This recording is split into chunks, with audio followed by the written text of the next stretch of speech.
Hey everybody, how's it going? I think I'm gonna stick with the 5 minute pool. Let's jump on in.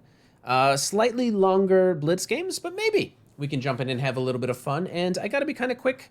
I got a camper. I need to go pick up my kids. I've been doing a whole bunch of things over the summer, and I feel like nowadays I'm just a chauffeur. Okay, I spend my mornings driving people different places, picking them up, doing whatever, and then when we got a little bit of time in between, we play Dead Marshall, who is a French defense player. And the reason that I'm playing in a different pool is I want to play different people to see if these cunning tricks work just against different people. Okay, this is it. This is the idea.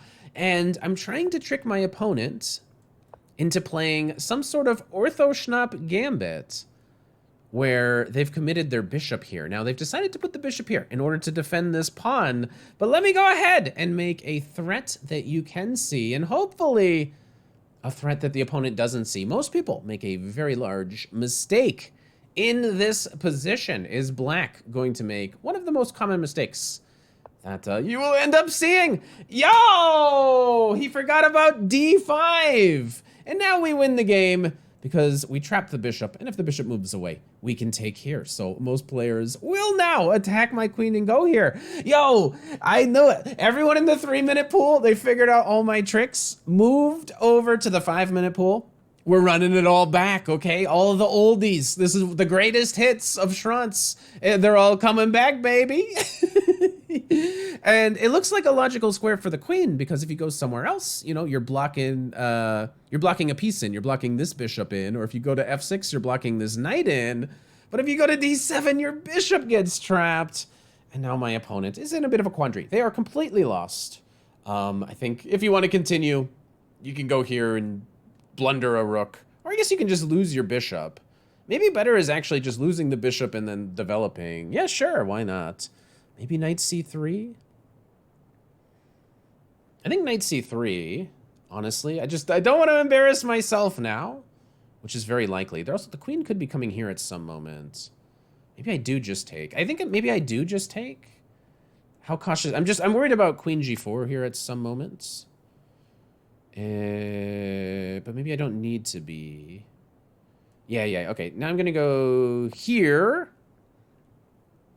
If queen g4, then I will take here. If here, I'll take here. If I get pinned, I think I'm just going to develop my knight. Seems logical enough to me.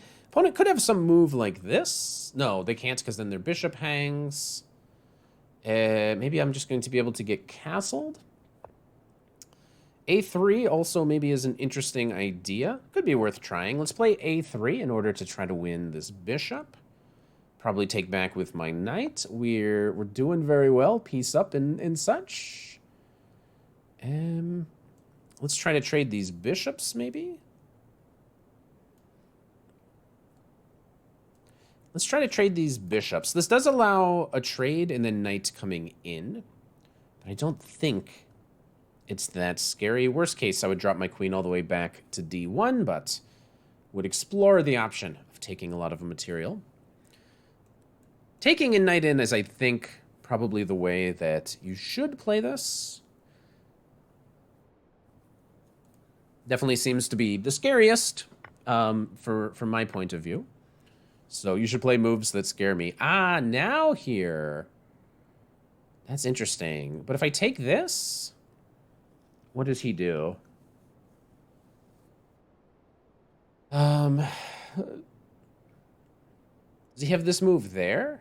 He honestly might.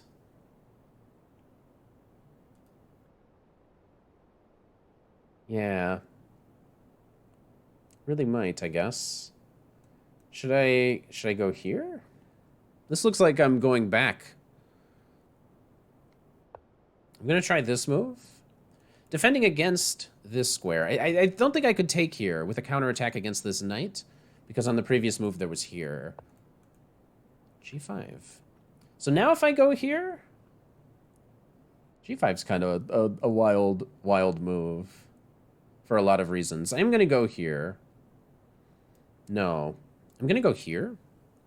I like this one better. If ever this takes now, I have a knight here, so I have rook g1 as an option, and then there should be a lot of pressure on the g file. So I'm starting with this one. Oh, if my bishop moves, he could do this. Not that it's good, but he could do this. It's not good at all. It loses material, but it's just trying to pay attention to some potential tactics that might happen. It loses material, but does have a fork at the end, so you never know. Or I guess it just trades. I don't think we'll see it, but it's just an idea to keep in mind. So if he takes here, I go here. Excuse me?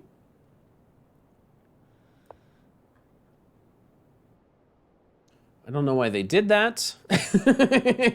Because now I can take here.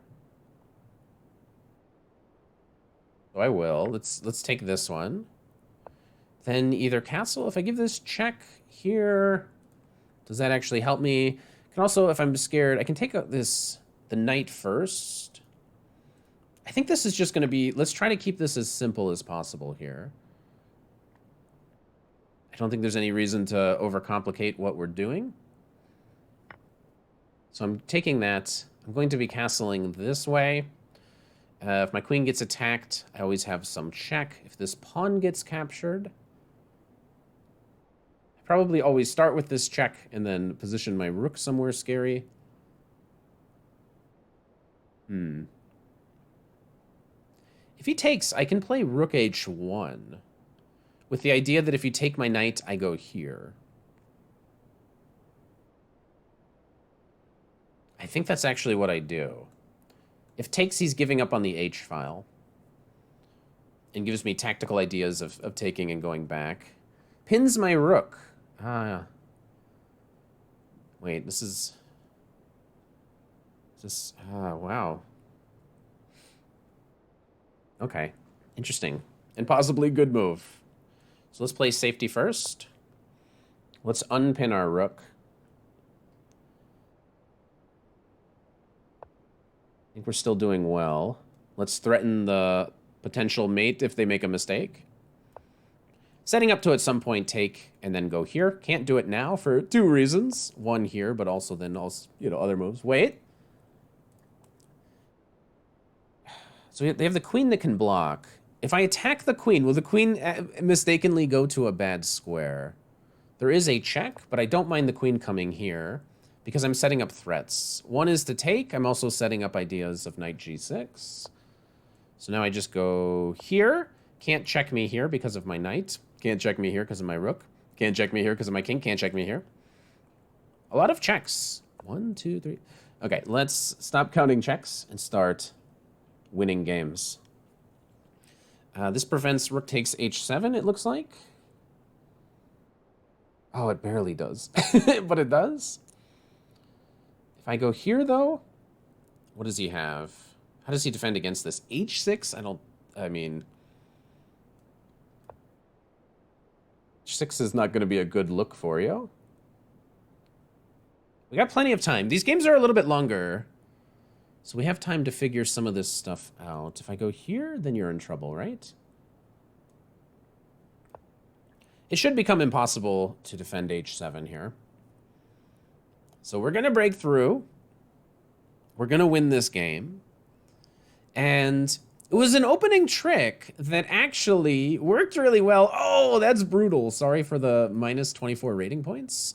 But it's an opening trick that has won me a lot of games, although this opponent came up with a very competitive and interesting way of dealing with it. So let's see if I missed anything or, how we did. GG says rear win.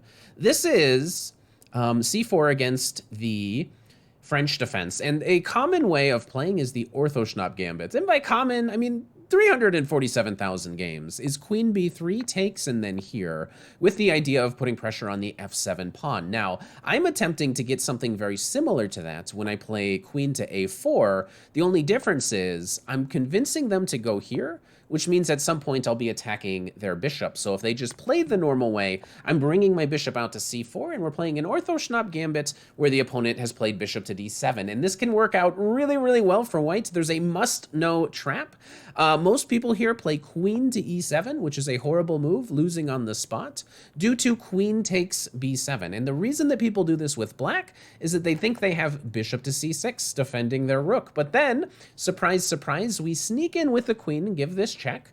Black says, whatever, no big deal, I'm just going to block. But then you hit him with this one, and all of a sudden black realizes if they take the bishop, they're going to be losing a queen. So they bong cloud the king and run into this very funny checkmating attack. And you're giving them kind of the kiss of death, bishop and queen working out beautifully to give a very, very cool mate. Well, I don't think my opponent saw that, but they did play bishop to c6, defending this and this. Now I played pawn to d4. This is all some prep.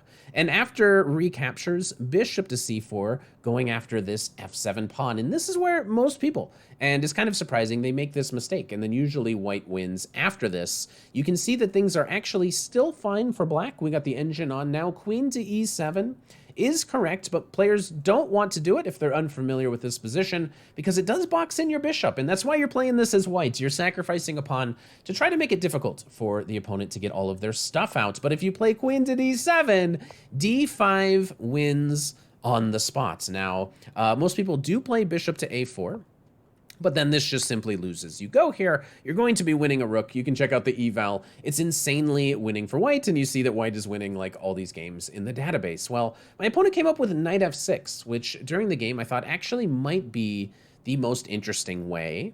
I was thinking about taking or knight to c3. Knight to c3, I rejected. This is the computer's top choice. I was a little bit worried about what might be happening here because now if takes, they would be able to take this. Computer fearlessly literally doesn't care. It just takes here. Because now if you take this rook, suddenly you're off of f7. If you go here, maybe you're going to end up somehow getting checkmated. If you run this way, I can take this and make a queen, allowing black to go for all of this. I wasn't good. I couldn't sort through all of this, man. What do? You go to f1, but there's even more checks. How do we escape these checks? I guess you just simply get out of them. No big deal. And I got two queens. So a lot of wild stuff could have been possible here. I decided to take because I thought it would be a little bit simpler. Now I played knight to c3. Now I played knight to e2. So far we're playing a pretty hot game of chess. a3, not best, but good. Here, maybe I'm allowing some counterplay, but it's still good for me. I thought knight to d4 here is what we were going to see. This is the one that I was most worried about. And I thought maybe I would actually have to go back to d1. This is in fact true. If I go somewhere else, I'm going to get forked. So I got to be a little bit careful.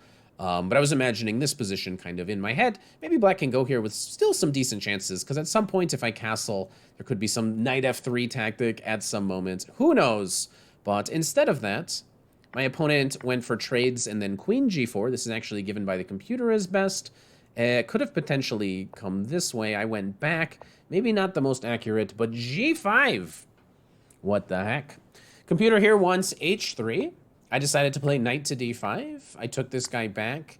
And then he took here, which was really crazy in my mind. Because now I should have some sort of wild threats. And if you do take here, at minimum, you know, I'd be able to make a trade, which I know that he doesn't want. So he stays here.